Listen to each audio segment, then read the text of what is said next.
Yeah.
मात की जय।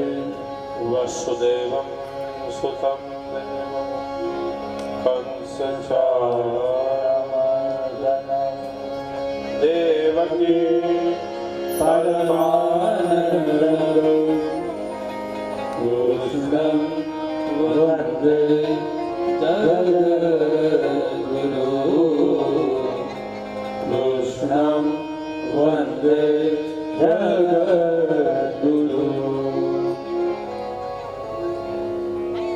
श्रीमद् भागवतजीना तृतीय ત્રીજા સ્કંદની કથા ચાલે છે।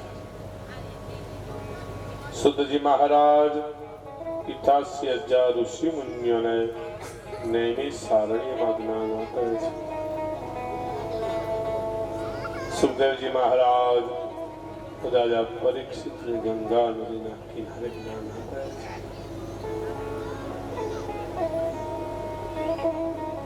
કથા વડે કહેવામાં આવી કપિલ ભગવાન મા દેવહૂતિને સાંખ્ય યોગનું જ્ઞાન આપે છે। ભક્તિ યોગનું જ્ઞાન, ભક્તિ અને ભક્તના ભેદનું જ્ઞાન આપેલું છે। અષ્ટાંગ યોગનું વર્ણન કરેલું છે। કેવા યોગ? યમ, નિયમ, પ્રાણાયામ, પ્રત્યાહાર, ધ્યાન અને ધારણા। ભગવાનને મળવા માટેના 8 રસ્તા દેખાડેલા છે। યમ અને નિયમ। કોઈ પણ વ્યક્તિ 11 વર્ષ નિયમ રાખે એટલે ભગવાન દર્શન આપે, પણ 11 વર્ષ પૂર્ણ થવા દેતો નથી। આસન,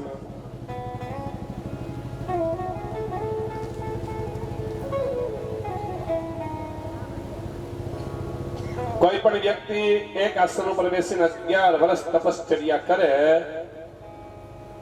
એટલે ધારે કરી શકે। બે દિવસ કરીએ, બે દિવસ ન કરીએ તો એ નિયમ ભંગ થયો કહેવાય। 11 વર્ષ નિયમ રાખે એટલે ભગવાન દર્શન દે, પણ તે 11 વર્ષની અંદર તકલીફ થાય, ભગવાન પરીક્ષા કરે। નાનકડું ગામડું હતું ને, એમાં એક બ્રાહ્મણ ને પટેલના બાપા ખેડૂભાઈ મિત્ર જાત્રા કરવા ગયા, પણ પેલાના સમયમાં પેઢી વહી જતી ને તોય જાત્રા થતી નહીં। હરિદ્વાર ગયા, બ્રાહ્મણે કીધું આ ખેડૂને કે ભાઈ, હા તું મારો મિત્ર છો, અહીં આવ્યો છો, હા તો ગંગાજીમાં સ્નાન કરીને તો કઈક નિયમ લેવો પડે, લઈ લો। સ્નાન કરાવી નિયમ લેવડાવ્યો।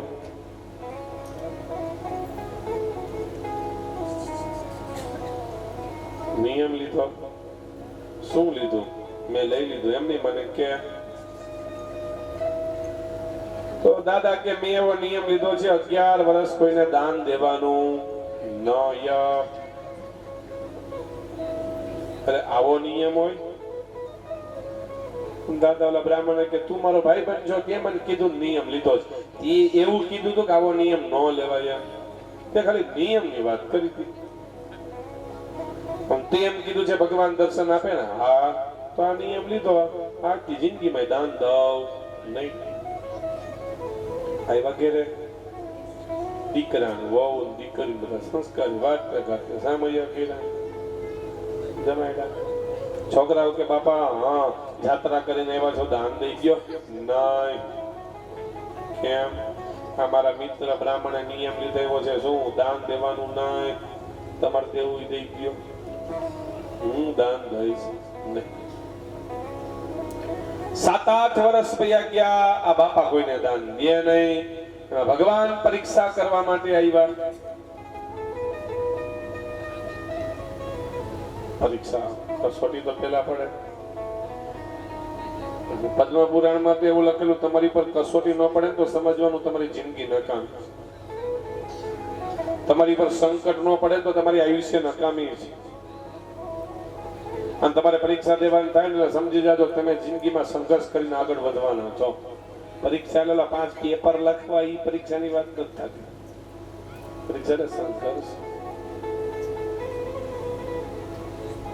ભગવાન પરીક્ષા કરવા માટે એવા વૃદ્ધ બ્રાહ્મણ નું રૂપ લઈને એવા ભિક્ષાન દેહી દીકરી હોવું સંસ્કારી થયો બાપા. ઘરમાં કોઈ વડીલ છે? હા. કોણ? અમારા સાસરા. એને કયો દાન દે. દીકરીઓ કે મરી જાય તો દાન દે છે.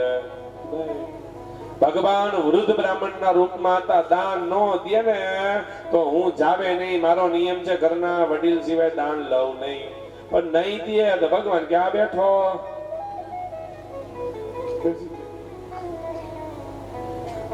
માતાનો સહજ સ્વભાવ હોય. ઉનાળાનો સમય, ફરિયામાં ભગવાન બેઠા, જમવાનું આપે, પાણી આપે. ભગવાન બ્રાહ્મણના રૂપમાં કે જમવાની વાત તો સાઈડમાં જાય. તમારા બાપુજી દાન નો દે ત્યાં સુધી પાણી નો પીવ. આખો દિવસ વયો ગયો. ભગવાન ઉભા થાય નહીં. દીકરા ઘરે આવ્યા, એને ખબર પડી. બાપુજીને સમજાવે, બાપ આખે મરી જાવ તો જિંદગીમાં દાન નો દઉં.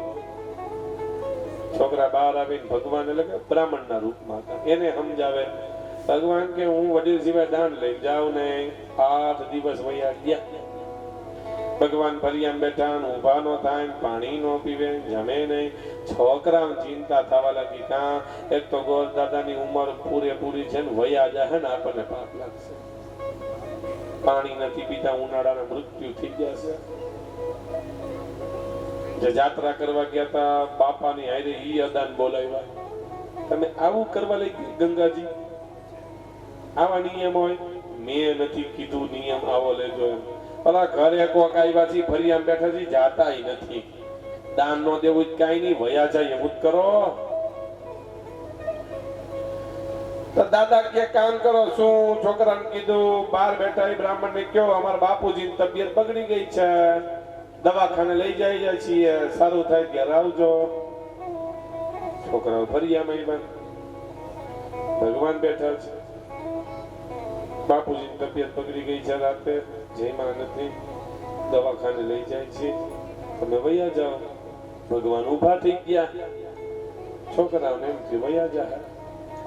ભગવાન ઉભા થઈને કે હું 8 દિવસ કે તમારા ઘરમાં બેઠો, તમારા બાપુજી તો ખબર પૂછવી પડે. અંદર આવ્યા. બાબા ગોદડો ઉઠીને સુઈ ગયા. ભગવાન માથે હાથ ફેરવી કે બહુ તાવ આવે છે. છોકરાઓ કે એટલે જ કહે છે વયા જાઓ. ભગવાન કે આમાં નક્કી નહીં હોય ક્યારે શું થઈ જાય. કયો દાદાને દાન દઈ દે. બાપા ખાટલામાં ઉભા થયા, મરી જાવ તો કુરબાન છે, દાન નો દો. ભગવાન કે આ બેઠો. પાછા ફરી એમ બેઠા, પાણી નો પીવે, જમે નહીં. બીજા 8 દિવસ વયા ગયા. છોકરા મૂંઝાણા, હવે કરવું શું? કઈક તો ઉપાય ગોતો. બાપા કે એક ઉપાય છે. એને કયો અમારા બાપુજીનું મૃત્યુ થઈ ગયું છે, વયા જાઓ. છોકરાઓ કે એવું ન કહેવાય. બાપા કે તને ખબર ન હોય, બ્રાહ્મણને સૂતક લાગે, એ ઘરમાં રહે નહીં, વયા જશે. એમ? હા. છોકરા કેવા આવ્યા? શું રોવા માંડ્યા? ખોટે ખોટું રોવે છે. કાં રાત્રિના સમયે મારા બાપુજીની તકલીફ થઈ ગઈ, ભગવાનના ધામમાં સીધાવી ગયા. ભગવાન ઉભા થઈ ગયા. છોકરા રોવાનું ન હોય તો હું 15 દિવસ ત્યાં તમારા ઘરમાં બેઠો છું, હવે મારે તમારા બાપુજીની સ્મશાન યાત્રામાં આવવું પડે. સમજાણ? ભગવાન માથે રહીને કામ કરાવે છે. ગામડામાં સ્પેશિયાલિસ્ટ વ્યક્તિ હોય ને, સ્મશાનની બધી ખબર પડતી હોય.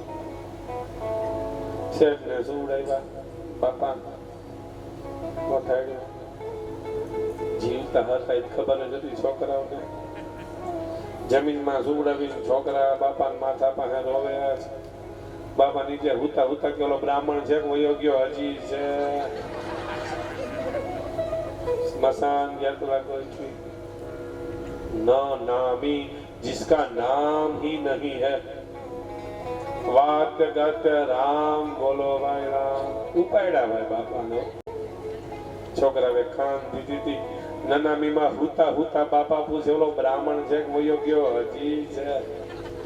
ભગવાન સાથે આવ્યા સ્મશાનમાં.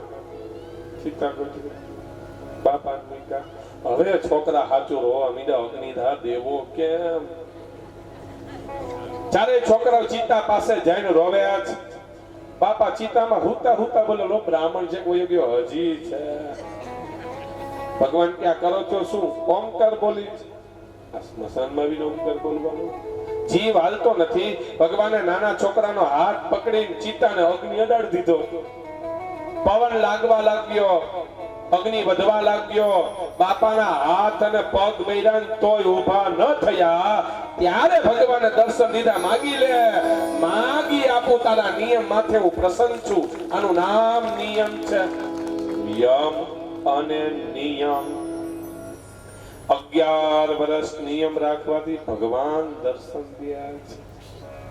નિયમનું એવું પાલન હોવી જોઈએ બીજાનું કલ્યાણ થાય. અષ્ટાંગ યોગ 8 પ્રકારના રસ્તા છે. આસન, પ્રાણાયામ, ધ્યાન અને ધારણા. ધારણા એટલે વિશ્વાસ. જે ભગવાન માથે વિશ્વાસ છે એની ઉપર પૂરેપૂરો વિશ્વાસ. બીજા બધાનું ધ્યાન. ધ્યાન અને ધારણા તો અષ્ટાંગ યોગનું મહાન છે એવું સતી પાનબાઈ પણ કહી ગયા.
અષ્ટાંગ યોગનું વર્ણન લખેલું છે.